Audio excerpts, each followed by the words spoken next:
Olá, olá! Sejam muito bem-vindas a mais uma live. Sejam muito bem-vindas a mais um episódio do Corrigindo a Diástase. Aqui eu falo tudo que você precisa saber nessa jornada para corrigir a diástase e acabar com aquela barriguinha indesejada. Para quem não me conhece, eu sou Cris Alberti, eu sou especialista em diástase e também em exercícios para gestantes e para o pós-parto. E o tema de hoje é sintomas de diástase. Antes de eu começar a falar sobre o assunto, eu gostaria que vocês me falassem se o som está legal. Na live passada a gente teve um probleminha com o som. O microfone não estava legal. Só me dá um ok se estão ouvindo. Ih, deixa eu desligar isso aqui para não fazer barulho. Peraí. Pá. Desliguei. Para não ter nenhum barulhinho. Muito bom. Som tá bom? Obrigada, Isabela. Então, vamos lá. Vamos começar a falar porque a minha promessa sempre é de ser uma live rápida, né? Para não gastar muito tempo de ninguém. E hoje ainda é feriado, né? Para quem emendou o feriado, ótimo, que amanhã não vai precisar trabalhar. Mas para quem vai trabalhar como eu amanhã é um dia útil, normal. Então vamos lá. Eu vou falar hoje um pouquinho com vocês sobre sinais e sintomas da diástase, tá? Antes de mais nada, é preciso ficar claro uma coisa. Quando a gente tem um problema, qualquer coisa na nossa vida que a gente queira resolver, a gente tem um problema e a gente quer resolver. O que a gente precisa fazer? A gente precisa buscar a maior quantidade de informação. A gente precisa se munir de informação sobre aquele problema se a gente quer solucionar, né? Então, eu vou dar um exemplo muito simples que acontece muito aqui na minha casa. Então, você quer comprar um determinado eletrodoméstico. Vamos lá. Aconteceu recentemente aqui. A gente queria comprar um aspirador de pó. O que meu marido faz? Ele pesquisa, ele vê o custo-benefício, ele assiste vários vídeos daquelas pessoas que compram ou recebem o aparelho e testam o aparelho por um tempo e aí fazem os vídeos de review falando sobre o aparelho, o que eles acharam, o que eles não acharam, né? Então, assim, ele investiga tudo. A duração da bateria, se o custo-benefício, o que compensa mais, se um aspirador com um cabo de ligar na tomada ou se aquele que carrega na base você sai com ele. Enfim, ele investiga tudo. E aí ele pondera ali os prós e os contras e vê o que mais cabe na nossa realidade, qual seria mais útil e aí decide pela compra, né? A maioria das pessoas eu acho que faz isso, pesquisa, investiga, enfim, e vê qual é a melhor opção. Ainda assim, a gente corre o risco de não fazer uma compra 100% perfeita, mas a gente busca essas informações. E isso, gente, se estende a qualquer coisa na nossa vida. Então, por exemplo, você vai mudar de bairro, você vai mudar de escola, isso é muito comum. Você vai lá, você visita a escola, você tenta conversar com os pais, você conversa com a equipe da escola, ou seja, você se mune de todas as informações para saber se aquela escola vai atender a sua família, ao que você deseja ali para o seu filho e tal. Enfim, com a diástase não pode ser diferente. Se você tem uma diástase, se você sabe que tem diástase, ou você suspeita que você tem diástase, você precisa se munir de muita informação. Então, você precisa entender o que causa, entender quais são esses sintomas mais comuns, entender o porquê de se você não cuidar disso, se você não providenciar essa correção, o quanto isso vai impactar na sua vida, de que forma isso vai impactar. Se você pretende engravidar novamente, eu tenho uma diástase, eu já sei que eu tenho uma diástase, mas eu quero ser mãe de novo. E aí? Eu trato agora, eu corrijo essa diástase, eu deixo assim mesmo, né? Então a gente precisa se munir de todas essas informações. Quanto mais munida de informação você tiver, maior a chance de você resolver aquele problema, seja ele qual for na sua vida. E na diástase não é diferente. Então você vai ouvir diferentes especialistas, né? Ouvir diferentes pontos de vista, e aí você vai poder tomar uma decisão de forma muito mais assertiva, né? Ou seja, você vai estar muito mais segura daquela decisão. Com relação à diástase, a gente pensa assim, eu falo isso por mim, né, como profissional, a gente pensa que todo mundo já sabe o que é diástase. E na verdade não é bem assim. Muitas pessoas desconhecem o tema, não sabem o que é diástase. Ou então têm uma ideia errada da diástase. Eu vou contar uma coisa para vocês. Eu fui fazer uma avaliação de uma aluna, eu não a conhecia, uma aluna bem magrinha, assim, muito bonitinha, ela já tinha tido filhos e tal. E aí nessa avaliação ela queria fazer musculação, não tinha nada a ver com a diástase. Aí nessa avaliação eu peguei todas as dobras cutâneas dela, fui entendendo qual era o objetivo dela. Quando eu fui fazer os testes de abdômen, né, para saber se o abdômen dela era funcional e tal, eu sempre incluo o teste da diástase. E aí eu fui fazer o teste nela. E ela tinha uma diástase considerável, tinha 3 dedos de diástase. E aí ela falou assim, nossa, eu jurava que isso era definição do meu abdômen. Ainda pensei, nossa, depois da gestação eu fiquei com um abdômen mais definido do que eu tinha antes. Ou seja, Cadu! Ou seja, ela achou, né? Ela tinha certeza que o abdômen dela tinha ficado melhor do que antes da gestação e ela achava que aquela diástase, que aquele espaçamento aqui na frente era simplesmente uma definição, né? Que ela estava mais definida e na verdade não era. Ela tinha diástase e a gente cuidou, né? Corrigiu e tal e ficou tudo bem. Então, esse tema é desconhecido por muitas pessoas. Então, por isso que é importante, por isso que a live de hoje é sobre isso, falar sobre esses sinais, esses sintomas. Porque às vezes você tem um determinado sintoma ali, você sente alguma coisa e não tá ligando, não tá correlacionando a diástase.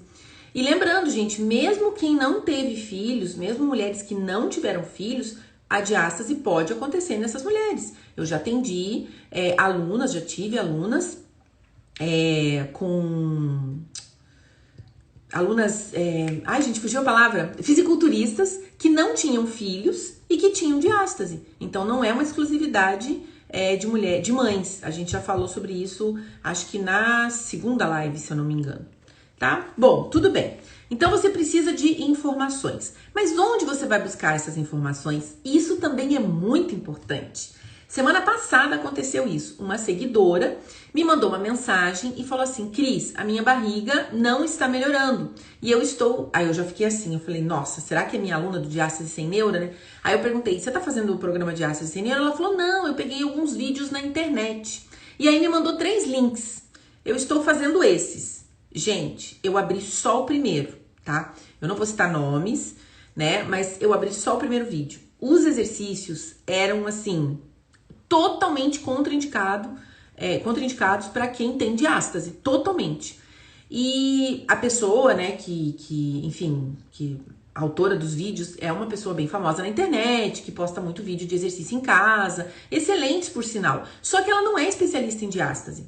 E infelizmente esse é um desserviço que acontece e muito nas redes sociais, no YouTube, no Instagram, no Facebook, né, as pessoas colocam, esse exercício é bom para diástase. Não é bem assim. Você precisa entender dessa mecânica, entender da fisiologia da diástase para poder prescrever exercícios corretos. E aí eu olhei assim, eu assisti o primeiro, o segundo e o terceiro exercício e falei para ela, olha, eu nem vou assistir, nem vou abrir os outros links, mas você não vai melhorar, pelo contrário, você vai piorar fazendo esses exercícios. E o título era Exercícios para Diástase. E isso é o que dói mais, né? Então eu sempre falo isso para os profissionais. Se você não sabe, se você não entende, por exemplo, da fisiologia gestacional, não prescreva treinos para gestante. Se você não entende de diástase, não trabalhe com mulheres que têm diástase ou busque informação para que você não agrave o quadro, porque muitas vezes uma prescrição errada de exercícios vai agravar o quadro, né? Bom, quando a gente fala de diástase, de tudo isso que envolve, né, o pós-parto, a barriguinha que ficou no pós-parto, a gente não pode esquecer que a gente está falando de tecido facial. Eu já expliquei isso no episódio 2 sobre diástase. O tecido conjuntivo, né, que é o que dá forma ao nosso corpo. Eu brinco sempre que é o seguinte, o nosso corpo ele funciona como uma ponte estaiada. Vocês sabem o que é ponte estaiada? Fica uma coluna e aqueles cabos de aço que sustentam. O nosso corpo é assim. Os músculos, todos os tecidos que envolvem o nosso corpo formam os cabos que sustentam a nossa viga mestra, a nossa coluna, tá? Então isso tudo tem que estar em equilíbrio. Quando isso não está em equilíbrio, a gente tem alguns problemas aí, né? Então vamos lá. Muito erradamente se fala que os escapes de xixi ou a incontinência urinária é um sintoma de diástase.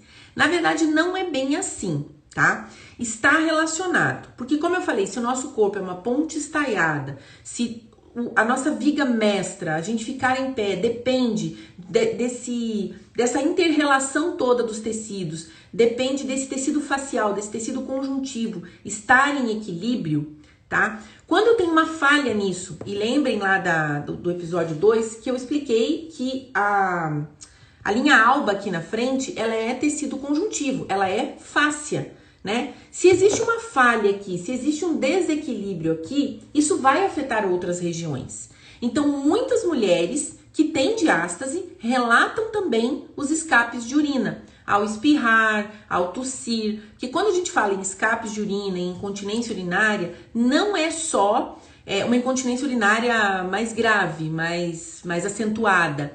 O simples fato de você espirrar, tossir, saltar e perder urina, ou fazer esforço, sei lá, foi pra academia, fez esforço e perder urina, isso já é um escape de urina, isso não é normal. O nosso corpo, em pleno funcionamento, ele tem sim competência para manter isso funcionando e não ter escape de urina, ok? Então isso precisa ficar bem claro.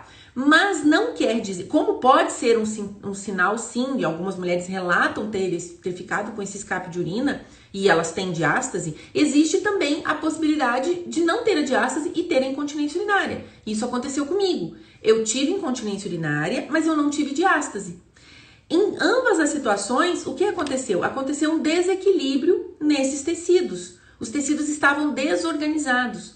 Porque, gente, a gente tem que pensar o seguinte: a gestação, que é a maior causadora de diástase, o nosso corpo passa por muitas transformações, por muitas adaptações, por muitos processos, né? Até que você tenha o seu bebê. E aí o parto já é um outro processo. E aí o seu corpo tem que fazer a volta, ele tem que se reorganizar. E a gente precisa ajudar nessa reorganização dos tecidos.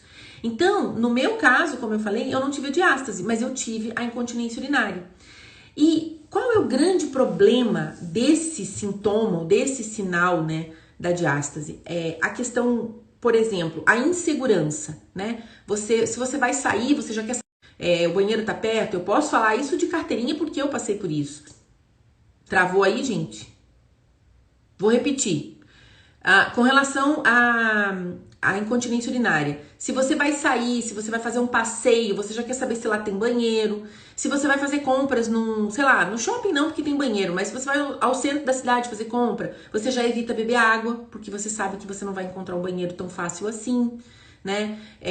Eu passei situações, eu já comentei aqui no Instagram também, eu já passei situações em que não teve alternativa e eu agachei e me urinei, né? Então isso traz um prejuízo físico, obviamente, um prejuízo emocional, né? Porque você se sente realmente muito insegura para fazer as coisas e parece um problema sem solução, né? Ele começa muito pequeno e ele vai aumentando se você não faz nada. Então, eu consegui resolver o meu problema, consegui reverter esse problema quando eu fiz um trabalho para o tecido facial, para esse tecido que conecta, que interliga todas as nossas células, que dá forma ao nosso corpo, tá? Então, dessa forma, eu resolvi. E a diástase é a mesma coisa, a gente precisa reorganizar esses tecidos, tá? Bom, esse é um sinal e sintoma que aparece muito, mas eu vou falar sobre outros. Eu até anotei aqui na ordem que eles aparecem. A sensação que as mulheres relatam é a sensação de barriga solta, de barriga frouxa, de insegurança, tá? E aí, qual é o problema disso? O problema disso, gente, é pensar o seguinte: o nosso core, né, o centro do nosso corpo aqui, ele é o centro de distribuição de forças, é daqui que daqui que parte a distribuição de força para tudo que a gente vai fazer. Então imagine a seguinte situação: você tá lá de quatro esfregando um tapete. Quem nunca lavou um tapete no chão? Você cansa, é um trabalho exaustivo. E muitas vezes não é o seu braço que está fraco, é exatamente o seu core. Então essa distribuição de força, ela não está sendo bem feita. Por quê? Porque existe uma falha. Esse tecido conjuntivo que deveria ter uma tensão, que deveria manter esses músculos próximos, ele está um pouco distendido além do normal. E isso gera uma falha aqui nessa distribuição de força. E aí a barriga fica frouxa, fica solta, fica com essa insegurança. E aí a mulher começa a usar uma cinta, usar uma calcinha mais alta para ter essa falsa sensação de segurança. Só que quanto mais ela usa isso e não faz nada para reverter o problema, para tratar e para equilibrar esses tecidos, mais vai piorando a situação. Então vai ficando uma bola de neve. É preciso sim tratar, é preciso sim trabalhar essa musculatura desde a camada mais interna. Tá? Da camada mais interna para mais externa. Outra queixa muito comum é o formato da barriga, né? Então, por exemplo, algumas, como eu falei na aula 2, no episódio 2, os diferentes tipos de formato que acabam acontecendo de acordo com a localização da diástase. Então, a barriga de pochete, aquela barriguinha pontuda aqui em cima, no caso, quando a diástase é umbilical, o estômago alto, quando a diástase é supraumbilical, ou aquela barriga de grávida, quando a diástase é completa. Aquela que quando a gente vai num local, a gente é confundida com grávida. Uma aluna relatou uma vez que ela ficou extremamente constrangida quando pediram para ela ceder uma vez para ela na fila porque acharam que ela estava grávida e na verdade ela não estava grávida, ela tinha uma diástase completa. E aí o que a mulher faz? Também começa a usar calcinhas e cintas cada vez mais apertadas, né, para se sentir mais confortável dentro de uma roupa. Ou então começa a usar roupas cada vez mais largas. Né? Eu, em determinada fase do pós-parto, eu não tive diástase, mas aquela barriga, eu demorei a me entender com ela, eu usava roupas extremamente largas, que inclusive a própria roupa de gestante eu acabei continuando a usar durante um tempo. E a mulher vai se acostumando com isso. E é a mesma situação da tal da barriga frouxa ou da barriga solta. Se nada for feito, gente, a situação tende a piorar. Tende a gerar tensões em outros lugares. Vocês precisam pensar que o nosso corpo, ele foi feito para funcionar em equilíbrio. Nada acontece de forma isolada. Então, se eu estou falando aqui de uma falha aqui, na parede abdominal, isso vai refletir em outras áreas, não só do seu abdômen, tá? Então, é preciso sim cuidar disso o quanto antes. E aí, quando fazer isso? O quanto antes você puder fazer, melhor. Mas se já passou muito tempo, se você já tem um filho de 8 anos, 9 anos, ainda assim é possível. Por quê? Porque o nosso corpo está vivo, porque ele está em constante renovação, porque a nossa fáscia, ela se renova e a cada 2 anos a gente tem um corpo totalmente novo. Tá? Então, quanto antes você começar, melhor para que você não gere outras compensações no seu corpo. Mas mesmo que já tenha passado algum tempo, não tem problema. É possível a gente fazer essa correção. Outra queixa muito comum, é um sintoma também que vem associado à diástase, são as dores nas costas. Volto a falar, ponte estaiada, a coluna é a viga mestra, o que sustenta essa coluna, o que seriam aqueles cabos de aço da ponte são os nossos músculos, os nossos tecidos. Se esses tecidos não estão em equilíbrio, essa sustentação não acontece. E aí você começa a ter dor nas costas. Dor nas costas para amamentar, dor nas costas para carregar uma sacola, dor nas costas para carregar a bolsa do neném, dor nas costas quando fica muito tempo sentada, dor nas costas quando fica muito tempo em pé, dor nas costas o tempo inteiro. Eu tenho alunas que falam assim, nossa, eu acordo e vou dormir com dor nas costas. Eu já não sei mais o que é viver sem dor nas costas. Né? E o que a gente precisa? Promover a reorganização, promover o reequilíbrio, organizar isso, porque a tendência é piorar. E aí, quando a gente tem uma dor, a gente começa a se defender. Eu não sei se vocês... eu já falei sobre isso aqui também. Aquele sofá capitone que tem os botões assim, né? aquele tipo de trabalho, ele acontece no corpo da gente. Então a gente levou um ferimento aqui, a gente ganha um botãozinho. A gente tá com uma dor na coluna, começa a ficar meio viradinho, assim, meio desequilibrado aqui, gera um botãozinho aqui. Quando a gente vai ver, com o passar do tempo, se nada for feito, você tá presa dentro de você mesma com um monte de botãozinho, com um monte de capitonê.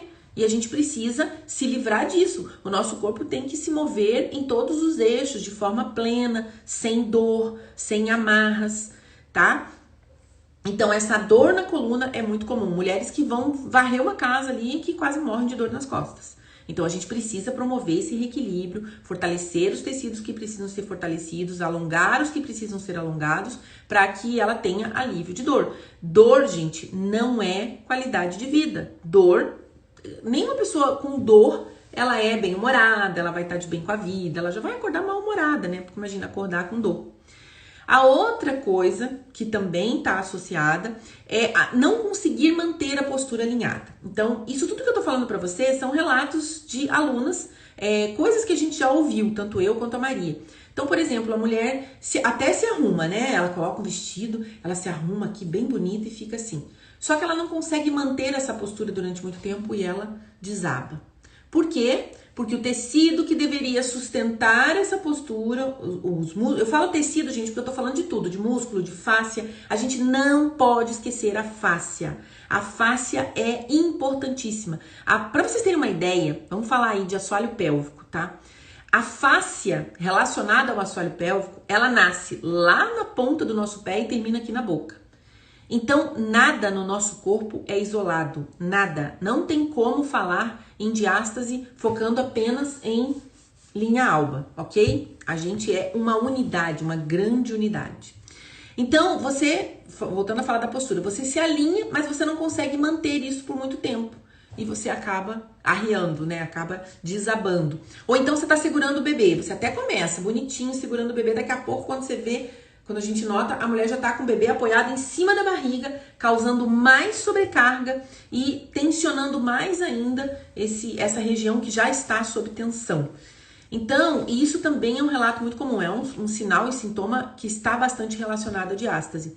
Por quê? Porque a gente precisa, de novo, volta a falar em reorganização. A gente precisa reorganizar essa estrutura, alinhar isso tudo novamente, fortalecer a musculatura que precisa ser fortalecida, alongar a que precisa ser alongada, trazer novamente o equilíbrio para esse corpo. Esse corpo só vai funcionar plenamente em equilíbrio. Isso é muito comum, elas relatam assim, nossa, eu vi uma foto... Cara, eu não posso nem postar aquela foto, porque eu tô toda desengonçada. Eu vi na foto o quanto a minha postura tá ruim. Porque às vezes no dia a dia ela não tem nem tempo para se observar, nem observa aquilo, nem presta atenção naquilo. E aí quando vê uma foto, nossa, tá ruim, tá? Então isso é um sinal e sintoma também muito presente. Deixa eu ver o que mais. Já falei dos escapes de xixi. Outra coisa muito importante, gente, gases e problemas gastrointestinais, problemas digestórios, isso também é comum. Por quê? Essa parte eu adoro falar. A gente tem uma cápsula dentro da gente, tá? Aqui em cima temos o diafragma, que é o músculo que tá aqui, separando o pulmão de parte visceral, né? E aqui embaixo a gente tem o assoalho pélvico e aqui em volta a gente tem a musculatura das costas, da lateral do corpo e da frente, beleza? Beleza. Aqui dentro existe uma cápsula que tem uma pressão, é a tal da PIA, pressão intraabdominal. Essa pressão, ela é necessária, ela é vital para o funcionamento do nosso corpo, tá? Então, quando a gente tem uma falha, a diástase aqui, existe uma falha, essa pressão que deveria estar justinha aqui para ajudar os nossos órgãos e vísceras a funcionar, ela fica mal distribuída. Então, falta um tensionamento para esses tecidos. O intestino fica muito solto, muito frouxo ali dentro, né? E aí volta a falar em fáscia, a gente precisa incluir esse tecido facial em tudo, porque o tecido facial, gente, ele tá ali no meio, ó, entre as vísceras, os músculos, ele é uma verdadeira teia de aranha. Então não tem como a gente excluir esse tecido quando a gente pensa em saúde plena aí do nosso corpo e reorganização da diástase, não tem como. Então, existe essa falha e aí o intestino começa a ficar mais preguiçoso. Algumas mulheres relatam, eu já li coisas sobre refluxo, problemas digestivos mesmo, come, fica empanzinada, fica se sentindo mal, o estômago demora demais para fazer o processo, aquele esvaziamento do estômago demora muito. Então, isso também está relacionado, também é um sinal, né, ou um sintoma da diástase, mais comum até do que a gente imagina. E aí, o que acontece? Se a pessoa não fizer nada, se ela não trouxer essa contenção novamente para melhorar essa distribuição de pressão, não adianta tomar remédio para o estômago, tomar laxante, beber água, porque o funcionamento intestinal aqui, ele não vai estar acontecendo. A gente precisa trazer o tônus. E aí eu volto a falar sobre camada interna. A gente precisa ativar a musculatura mais profunda do nosso corpo. Porque se a gente começa fazendo o trabalho com a musculatura mais profunda, que está aqui, que é o transverso do abdômen, a gente começa a trazer novamente essa contenção, essa pressão necessária para o funcionamento, o perfeito funcionamento dessa pressão intraabdominal. A pia, gente, que o pessoal fala tanto, o aumento da pressão, a pia não é maléfica. A pia, essa pressão intraabdominal, ela é benéfica. Só que ela precisa estar bem distribuída ali no local. Ela não pode estar mal distribuída. Se ela estiver mal distribuída, ela vai estar... Ela vai estar... Se a pia estiver mal distribuída aqui dentro, ela vai estar forçando a parede abdominal e ela vai estar forçando esse assoalho pélvico. Tá? Então, a gente precisa de uma boa distribuição da pressão intraabdominal. E isso a gente consegue reorganizando os tecidos, corrigindo essa diástase e melhorando essa contenção. Uma pergunta muito comum que aparece pra gente é se visualmente, olhando assim pra barriga, tem como a gente diferenciar uma barriga de chope de uma barriga de diástase. Bom, e aí eu vou explicar para vocês rapidinho uma diferença bem fácil de perceber. Existem dois tipos de gordura. A gente tem a gordura visceral, que é aquela que fica emaranhada entre as vísceras, entre os órgãos e as vísceras. E existe a gordura subcutânea, aquela que está aqui abaixo da pele. Então, aquela barriga de chope, geralmente é uma barriga dura, é uma barriga mais masculina, mais ligada aos homens. Porque está relacionada a essa barriga, a essa gordura visceral. Então, é uma barriga dura, uma barriga firme. É uma gordura firme, mais dura. Já a outra, que está presente, mais comumente presente na diástase, é uma barriga mais mole, uma barriga mais flácida, que ela pode ser sim avantajada, mas ela vai estar mais molenga, ela não vai ser tão dura como a barriga do chope. E aí, como é que você vai fazer a diferença? Como é que você vai saber se você tem diástase, se é barriga do chope, se é gordura? Como é que você vai saber isso? A única forma de saber isso, olhando assim, não tem. Claro que dá pra você... Porque o que acontece? Essa barriga de chope, essa barriga mais característica de homens, pode ter diástase também, tá, gente? Diástase, pode ter hérnia. É muito comum os homens, esses homens que têm essa barriga de chope, terem a hérnia umbilical, a hérnia inguinal. Isso por conta de um excesso de pressão ali dentro, né? E isso pode causar uma diástase. Mas não necessariamente esse homem vai ter diástase. Ou essa barriga de chope, porque mulheres também têm, tá? Não necessariamente essa barriga de chope vai ser diástase. E aí, como é que você vai saber? Como é que você vai fazer para diferenciar? Fazendo o autoteste. Lá no episódio de segunda-feira, eu mostrei os testes que podem ser feitos em casa mesmo. Se você quiser ir ao médico também, pedir, solicitar um exame, um ultrassom de parede abdominal, ok. Mas você pode fazer o autoteste em casa. E aí você vai ver se existe diástase ou não. Mas, lembrando, essa barriga de chope pode ter diástase ou não. Eu vou contar pra vocês a história do meu cunhado. Meu cunhado tem uma barriga de chope dessa. E eu, na verdade, não sei se ele tem diástase, mas ele tem tinha uma hérnia umbilical muito grande e ele fez cirurgia. Então, esse excesso de gordura abdominal, ele pode gerar uma diástase, tá? Bom, gente, basicamente era isso que eu tinha para falar hoje sobre os sinais e os sintomas que geralmente estão associados à diástase, né? Nem todas as mulheres têm tudo isso. Já aconteceu, por exemplo, de eu estar conversando com uma seguidora e ela falou assim, não, eu não tenho diástase. Eu falei, você fez o autoteste? Aí ela falou assim, não, eu não fiz, mas eu não tenho escape de xixi.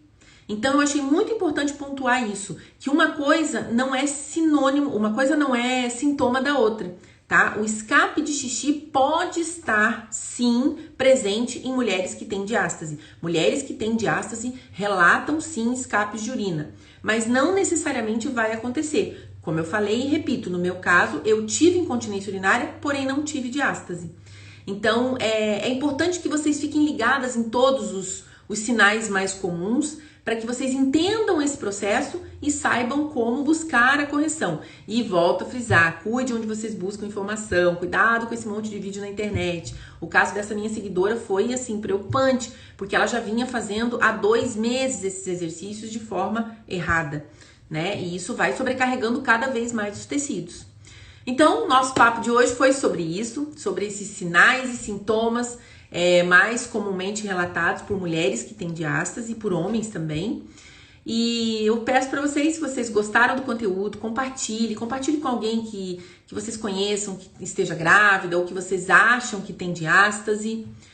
Quando estamos com diástase e com o abdômen não funcional, tratando a diástase, com certeza, muito boa essa sua pergunta, muito boa. Porque, Vanessa, às vezes, algumas mulheres, essa distância, ela não vai se aproximar tanto, ela vai permanecer com uma certa diástase. Porém, se o abdômen dela for funcional, se o abdômen dela for competente, não tem problema nenhum aquela distância ter ficado um pouquinho maior. Entende?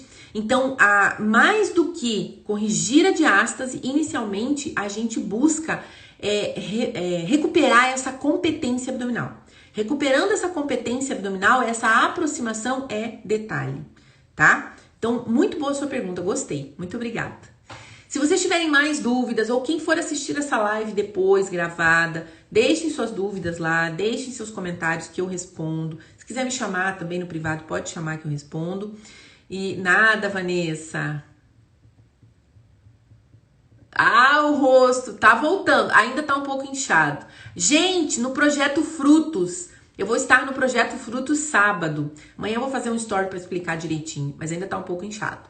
Bom, então é isso, gente. Compartilha essa live com mães, com amigas, com mulheres que estão grávidas, que não estão grávidas. Vamos espalhar essas informações com qualidade, sem terrorismo, sem colocar aquele fantasma, né, na cabeça de todo mundo. E compartilhem e curtam e salvem e espalhem esse conteúdo. Eu agradeço a todas vocês que estiveram aqui até agora. Eu espero vocês na segunda-feira. Lembrando que toda segunda e toda quinta, 19 horas, a gente vai estar falando aqui sobre algum tema que envolva a correção da diástase, o fim da diástase e o fim dessa barriguinha indesejada. Então eu espero vocês novamente na segunda-feira, às 19 horas. Muito obrigada a todos que estiveram aqui, obrigada a quem for assistir depois, gravado. E, mais uma vez, deixe seus comentários, deixem suas dúvidas, que eu terei o maior prazer em responder. Beijos!